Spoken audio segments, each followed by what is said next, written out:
do these very often, but I saw the possibility of raising some awareness about issues with regards to sharing content online in conjunction with mental health. And today's issue revolves around the tweet that you'll be seeing on your screen now. And the tweet says, suicide figures are up 200% since lockdown. So that's the main argument that is being posted all over the media.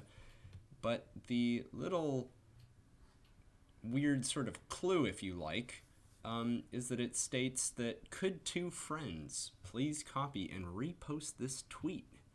We're trying to demonstrate that someone is always listening. And then, you've got the Samaritans UK number. A couple of people have put the National Suicide Prevention Hotline for the US. So basically, this thing's going global. And, from best I can tell, it started off in the UK.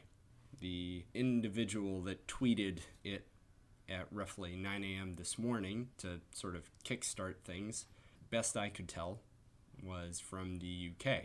Now, you've got a sort of ambiguous, open-ended message stating suicide figures are up 200% since lockdown. Well, who's locked down? Which country are you referring to? Because now that this is spreading beyond just the UK, and you've got individuals who are waking up over in the US and seeing this first thing in the morning, and they're retweeting, I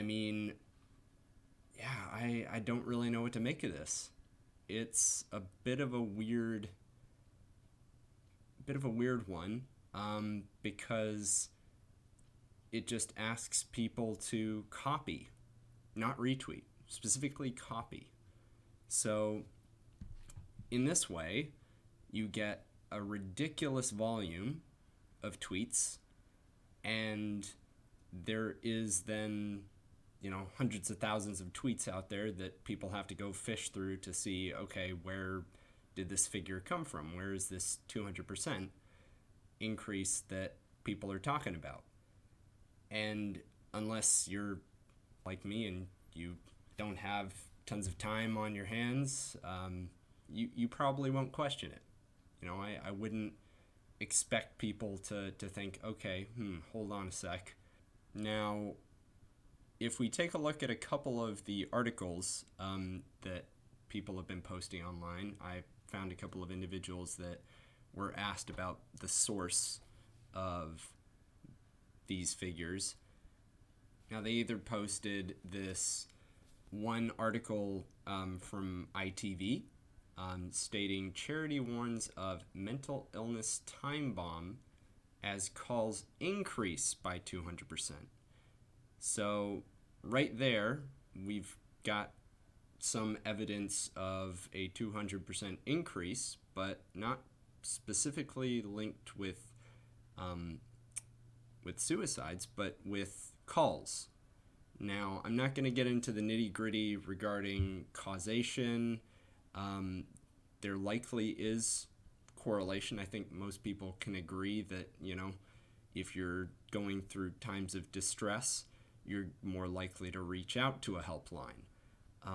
But I can't wrap my head around the inference being made here from this particular tweet that, calls going up by 200% result in, specifically fatalities linked with suicide.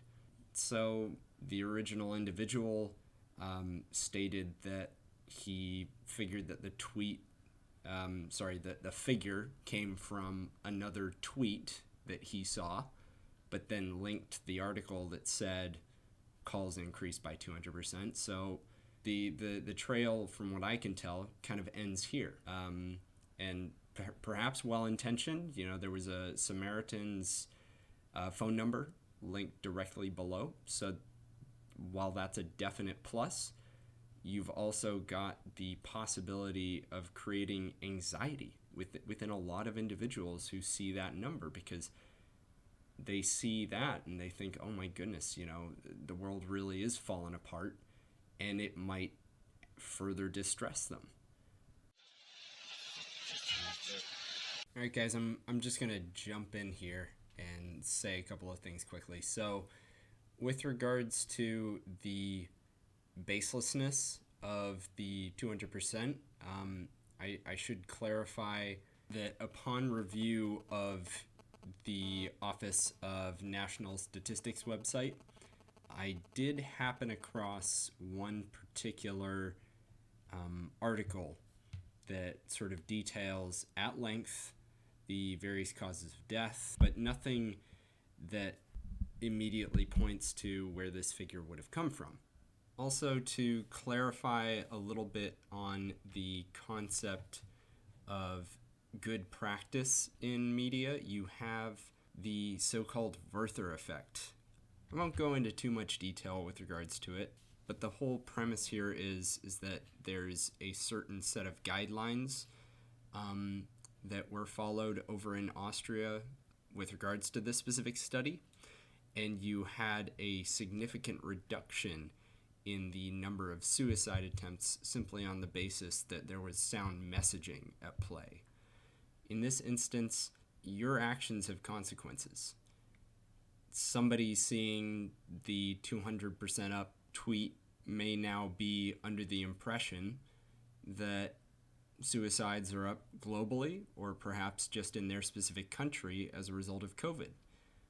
That's not to say that there isn't causality between being locked in a room for weeks, months upon end, and poor mental health, of which suicidal ideation is a consequence of the conditions that we're currently in. I'll just put it bluntly. The discourse and narrative that the 200 up to 100% tweet uses is dangerous. If we're talking about the responsibility of preventing suicides, we also need to be aware of the connotations of posting these figures without knowing where they're coming from. If you see a Samaritan or Mind UK sponsored tweet that discusses numbers, you can have some idea of where they're coming from. But here within this tweet, there's little to no frame of reference. In short, I'm not looking to assign blame to any particular individuals here. It was curious to see whether this started organically from, say, a Samaritan's website or post.